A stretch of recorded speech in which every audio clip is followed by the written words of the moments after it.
Shalom.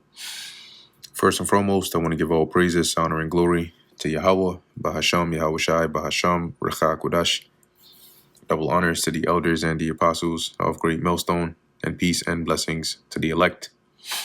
And today we're going to go into the book of Job, the 17th chapter, as Job continues on, in his semi-lamentation of his calamities here. So it says here, this is Job 17:1. My breath is corrupt, my days are extinct. And that breath, when you go into the Hebrew there, it's racha, which is also like spirit. Corrupt here being like broken. So he's basically feeling of like a broken, or one might say a contrite spirit. My days are extinct, the graves are ready for me. So he's basically saying he's at the point now where death is just like the next suitable thing for him. Are there not mockers with me? And doth not mine eye continue with their provocation? And here he's describing those that are around him, his friends included, right? And let's actually click into that word mockers. But it's dealing with, once again, those that ridicule him, right? So it says mockery, a derision, right? And mockings, derision. Let's look here at derision. Contemptuous, ridicule, or mockery, right? Scoffing, disdain, disrespect. So he's saying, he has to constantly behold that, as he mentions, and doth not mine eye continue with their provocation. So I constantly have to see, hear, and bear with it. Lay down now, put me in a surety with thee. Who is he that will strike hands with me? Now, a surety, when you go into it, he's basically asking the Most High, as it says, to put him in a surety with the Lord. And a surety here, let's click into that. So as it says, it's like a security, right? Or a pledge. But when dealing with people, see if I can find some information on that here. Okay. So it says here, to exchange articles of traffic. 3, to become surety for anyone, followed by an, ace of persons, accepting of persons, to interchange with him, to succeed in his place, to be surety for the life of another, right? You're one example is like Judah, right? Judah and I think it was Benjamin, when Judah said that, when he tried to convince Jacob to say that, hey, let us take Benjamin, right? Because that's the only way Joseph, or who was in Egypt, would allow them to see his face. And I will be the surety for his life, right? If something happens to him, his life is tied with mine. If I don't make sure he gets back, basically you can have my life, right? Like that's the exchange, right? That's the surety for another. And Job is asking the Lord to be that for him. Because as he says, who is he that will strike hands with me, right? Who is willing to strike hands, is like to make an agreement, right? To even hear his cause or be on his behalf, right? NLT, you must defend my innocence, O God, since no one else will stand up for me. For thou hast hid their heart from understanding, right? So you've blocked their minds from being able to understand what's really going on. That's why they continue to accuse me. Therefore shalt thou not exalt them. He that speaketh flattery to his friends, even the eyes of his children shall fail. And the NLT says, they betray their friends for their own advantage, so let their children faint with hunger. NIV, if anyone denounces their friend for reward, the eyes of their children will fail. He hath made me also a byword of the people, and aforetime I was a tabret. So Job is describing how now he's like the, how do you say, like the clown of the town, right? A byword. People use him no longer as like a one to look up to, but actually one as a cautionary tale, you might say. And the word tabret, right? Aforetime I was as a tabret.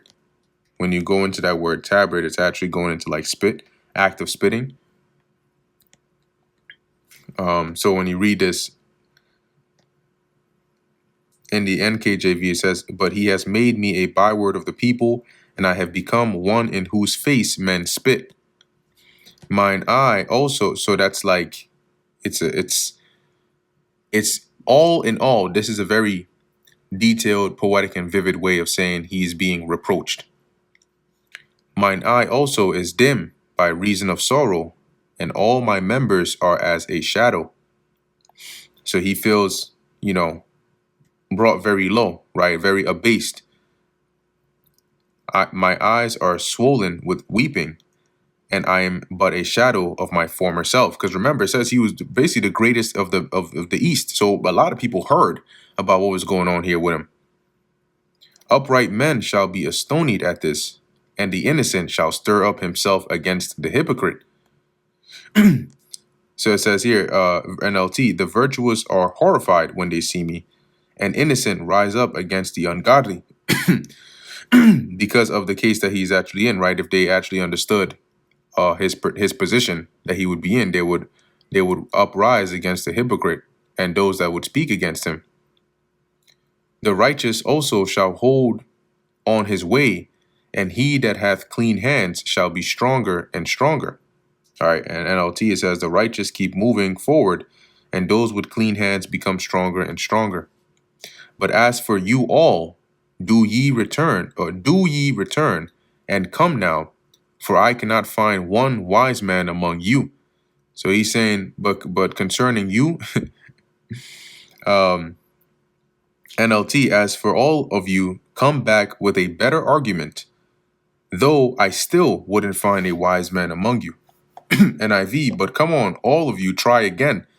I will not find a wise man among you, right? Because the things you're saying, one, you suck at comforting. You're not comforting. You're trying to, accuse or condemn me, and you're saying things that are like, it's of no relevance to me at this point. But at verse 11, my days are past, my purposes are broken off, even the thoughts of my heart, right? His days are, they pass by him, right? His joy, his desire, his plans, they're all broken off. The thoughts of his heart.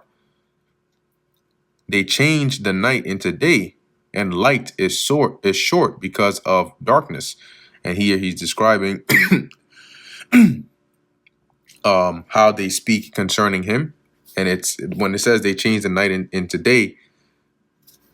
And let me read that in another translation here. But it's like saying like they're not speaking correctly. They're not speaking what's right. It says here, NLT, these men say that night is day. They claim that darkness is light. If I wait, the grave is mine house. I have made my bed in the darkness. I have said to corruption, thou art my father. To the worm, thou art my mother and my sister. So he's saying here that he's ready, right? He's pretty much ready for death. If this be the case. NLT, what if I go to the grave and make my bed in darkness? What if I call the grave my father and the maggot my mother or my sister? All right, that's metaphorical speak for, he's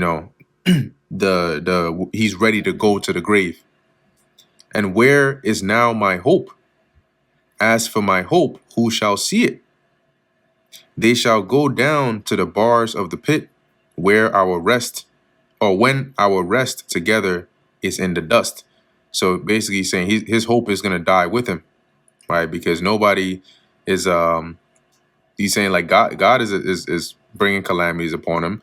Nobody's willing to hear his case. Nobody's understanding the position he's in. Everybody's accusing him of being guilty of something.